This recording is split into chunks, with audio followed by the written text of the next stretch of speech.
Disclaimer: this is an audiobook recording performed for entertainment purposes through fair use. I do not claim any of the text being read to be mine or written by me. This is Harry Potter and the Sorcerer's Stone by J.K. Rowling. Chapter 7. The Sorting Hat. The door swung open at once. A tall, black-haired witch in emerald green robe stood there. She had a very stern face, and Harry's first thought was that this was not someone to cross. "The first years, Professor McGonagall," said Hagrid. "Thank you, Hagrid. I will take them from here." She pulled the door wide. The entrance hall was so big you could have fit the whole of the Dursleys' house in it. The stone walls were lit with flaming torches like the ones at Gringotts. The ceiling was too high to make out, and the magnificent marble staircase facing them led to the upper floors. They followed Professor McGonagall across the flagged stone floor. Harry could hear the drone of hundreds of voices from a doorway to the right. The rest of the school must have already be here. But Professor McGonagall showed the first years into a small, empty chamber off the hall. They crowded in, standing rather closer together than they would usually have done, peering about nervously. "Welcome to Hogwarts," said Professor McGonagall. "The start of term banquet will begin shortly. But before you take your seats in the Great Hall, you will be sorted into your houses. The sorting is a very important ceremony because, while you are here, your house will be something like your family within Hogwarts. You will have classes with the rest of your house, sleep in your house dormitory, and spend free time in your house common room. The 4 houses are called Gryffindor, Hufflepuff, Ravenclaw, and Slytherin. Each house has its own noble history, and each has produced outstanding witches and wizards. While you are at Hogwarts, your triumph will earn your house points, while any rule breaking will lose house points. At the end of the year, the house with the most points is awarded the House Cup, a great honor. I hope each of you will be a credit to whichever house becomes yours. The sorting ceremony will take place in a few minutes in front of the rest of the school. I suggest you all smarten yourself up as much as you can while you're waiting." Her eyes lingered for a moment on Neville's cloak, which was fastened under his left ear, and on Ron's smudged nose. Harry nervously tried to flatten his hair. "I shall return when we are ready for you," said Professor McGonagall. "Please wait quietly." She left the chamber. Harry swallowed. "How exactly do they sort us into houses?" he asked Ron. "Some sort of test, I think. Fred said it hurts a lot, but I think he was joking." Harry's heart gave a horrible jolt. A test? In front of the whole school? But he didn't know any magic yet. What on earth would he have to do? He hadn't expected something like this the moment they arrived. He looked around anxiously and saw that everyone else looked terrified too.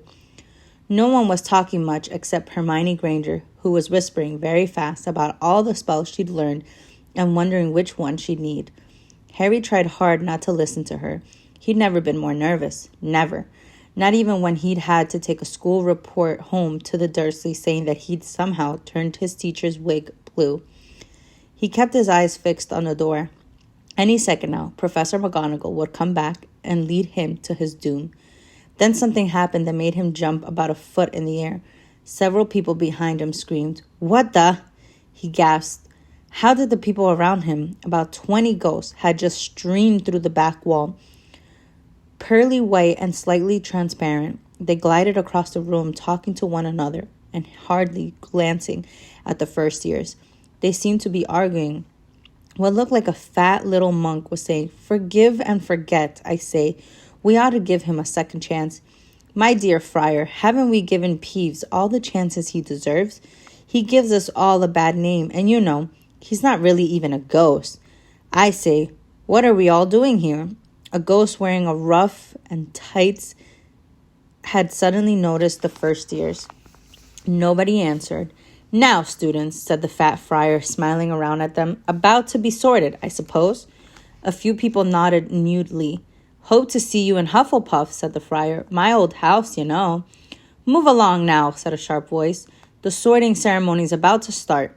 Professor McGonagall had returned. One by one, the ghosts floated away through the opposite wall. "Now, form a line," Professor McGonagall told the first years, "and follow me."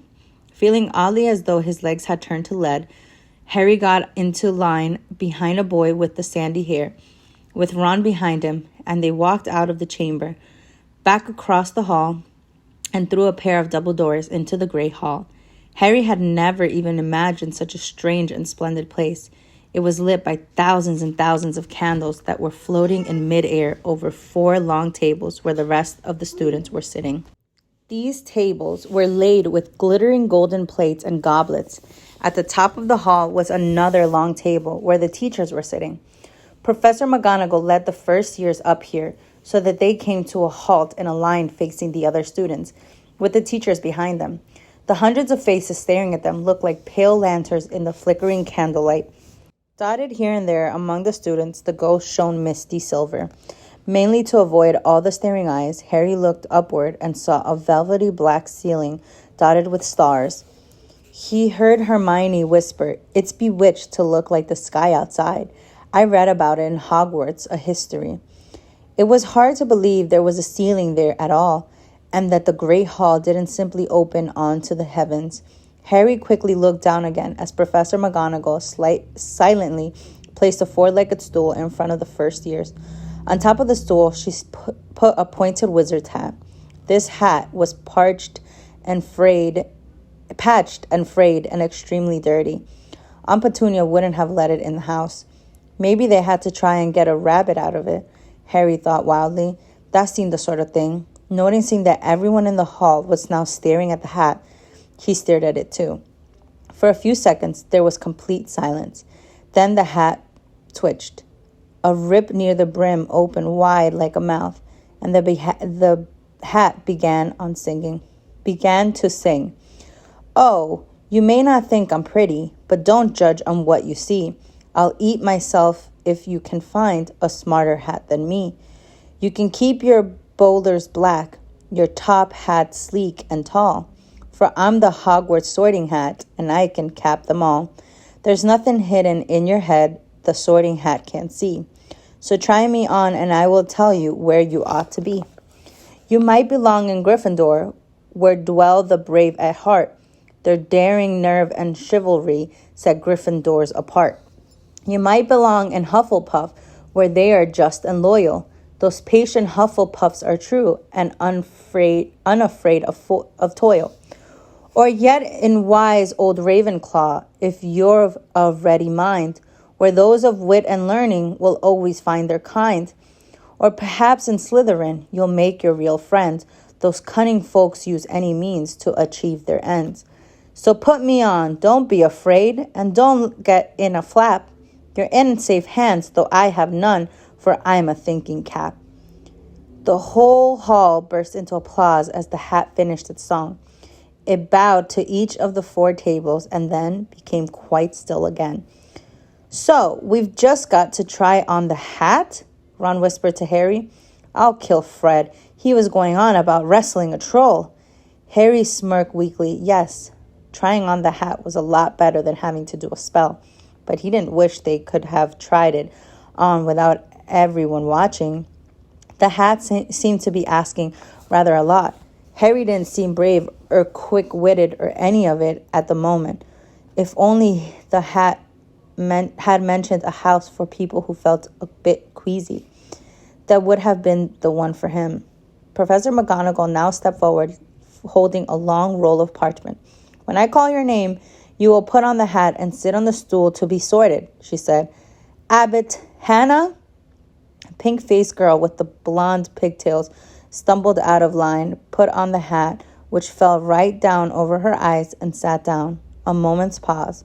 "Hufflepuff!" shouted the hat. The table on the right cheered and clapped as Hannah went to sit down at the Hufflepuff table. Harry saw the ghost of the fat friar waving merrily at her. "Bones! Susan!" "Hufflepuff!" shouted the hat again, and Susan scuttled off to sit next to Hannah. "Boot Terry! Ravenclaw!" The table second from the left clapped this time. Several Ravenclaw stood up to shake hands with Terry as he joined them. Brocklehurst, Mandy, went to Ravenclaw too, but Brown Lavender became the first new Gryffindor, and the table on the far left exploded with cheers. Harry could see Ron's twin brother catcalling. Both strode Millicent, then became a Slytherin. Perhaps it was Harry's imagination. After all, he'd heard about Slytherin, but he thought they looked like an unpleasant lot.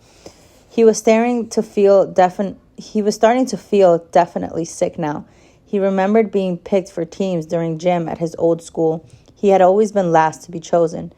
Not because he was no good, but because no one wanted Dudley to think they liked him.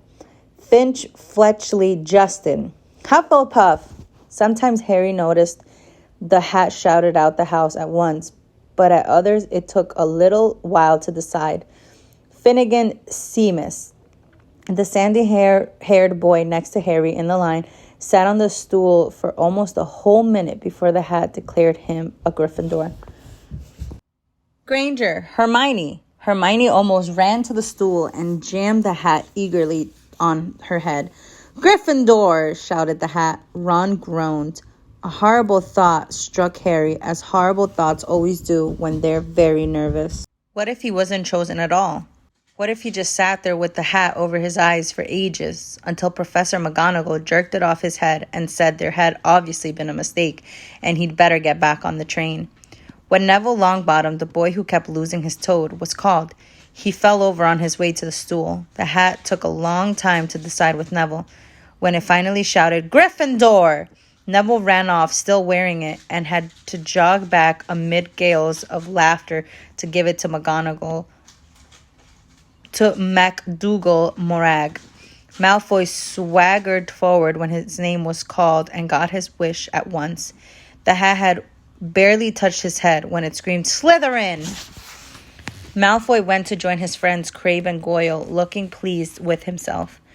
There weren't many people left now. Moon, Knott, Parkinson, then a pair of twin girls, Patil and Patil.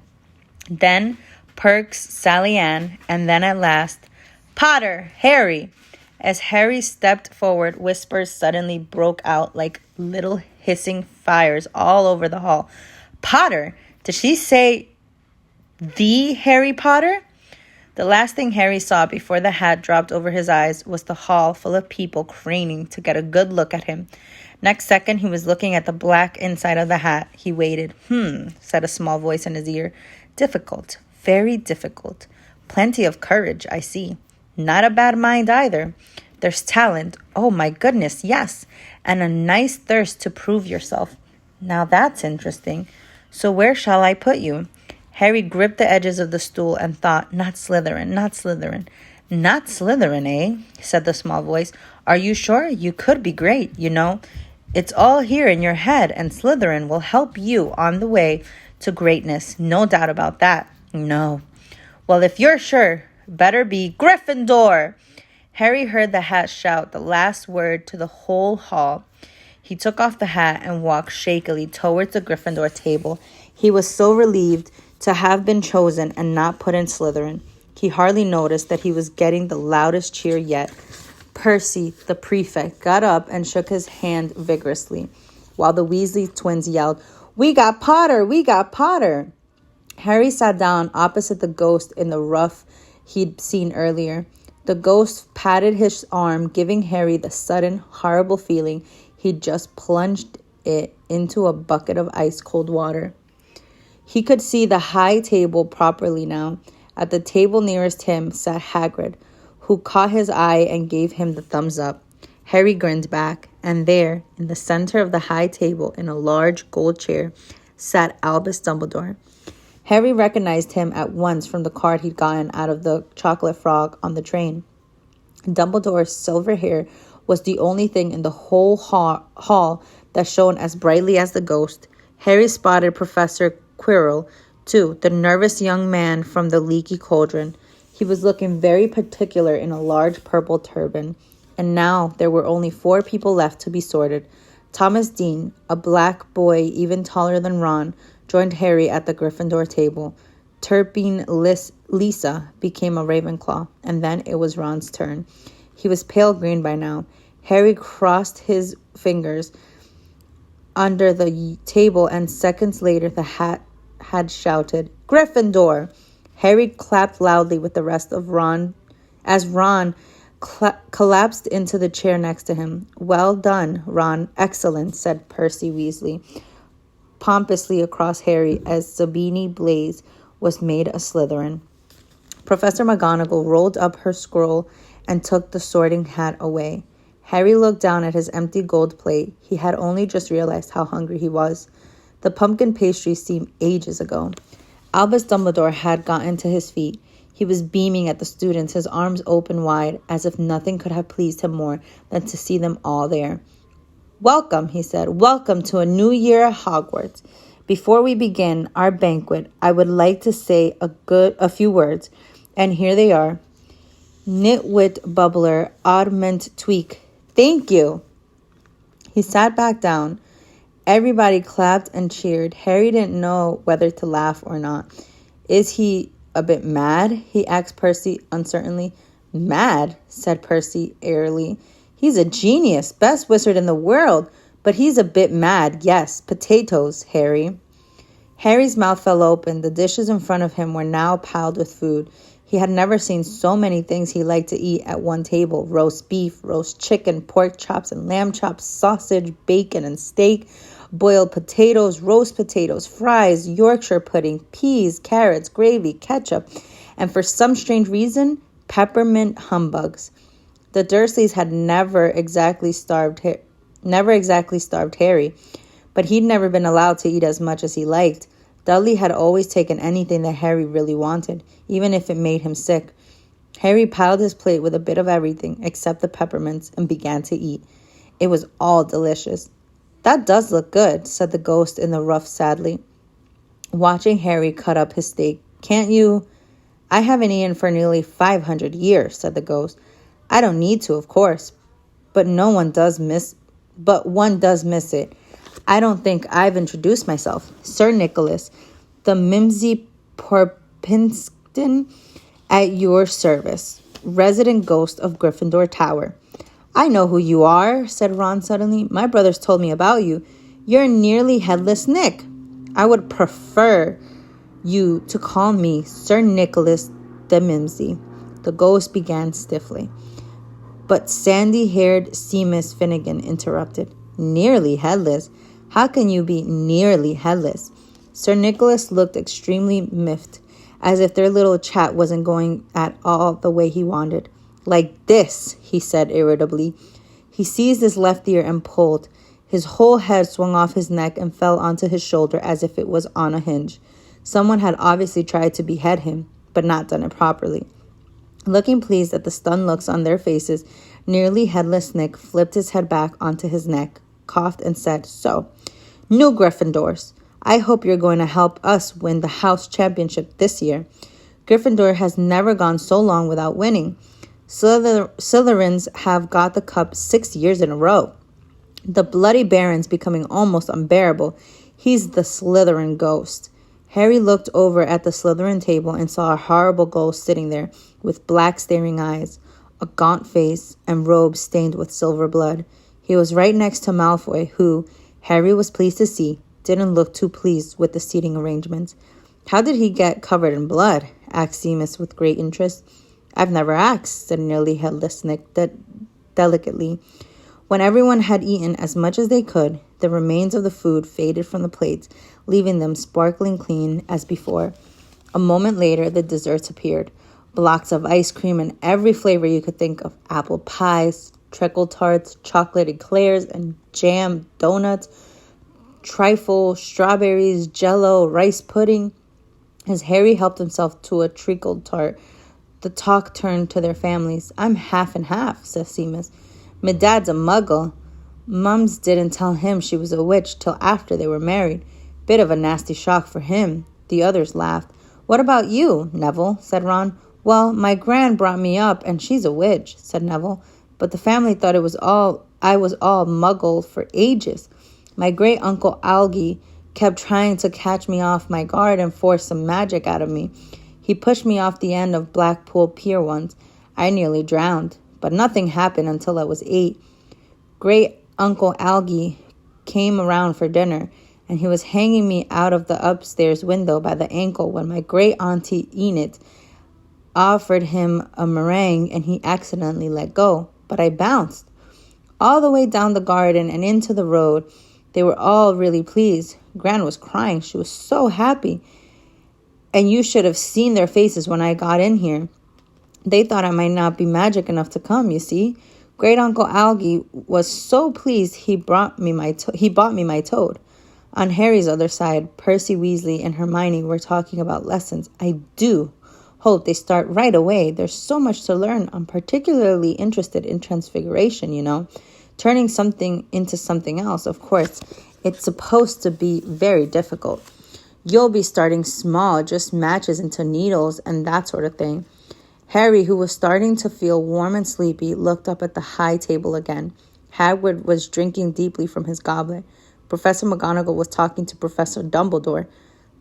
Professor Quirrell, in his absurd turban, was talking to a teacher with greasy black hair, a hooked nose, and sallow skin. It happened very suddenly. The hook-nosed teacher looked past Quirrell's turban straight into Harry's eyes, and a sharp, hot pain shot across the scar on Harry's forehead. Ouch! Harry clapped a hand to his head. What is it? Asked Percy. Nothing. The pain had gone as quickly as it had come. Harder to shake off was the feeling Harry had gotten from the teacher's look, a feeling that he didn't like Harry at all. Who's that teacher talking to Professor Quirrell? He asked Percy. Oh, you know Quirrell already, do you? No wonder he's looking so nervous. That's Professor Snape. He teaches potions, but he doesn't want to. Everyone knows he's after Quirrell's job. Knows an awful lot about the dark arts. Snape. Harry watched Snape for a while, but Snape didn't look at him again. At last, the desserts too disappeared, and Professor Dumbledore got to his feet again. The hall fell silent. Ahem. Just a few more words now that we are all fed and watered. I have a few start-of-term notices to give you. First year should note that the forest on the grounds is forbidden to all pupils, and a few of our older students would do well to remember that as well. Dumbledore's twinkling eyes flashed in the direction of the Weasley twins.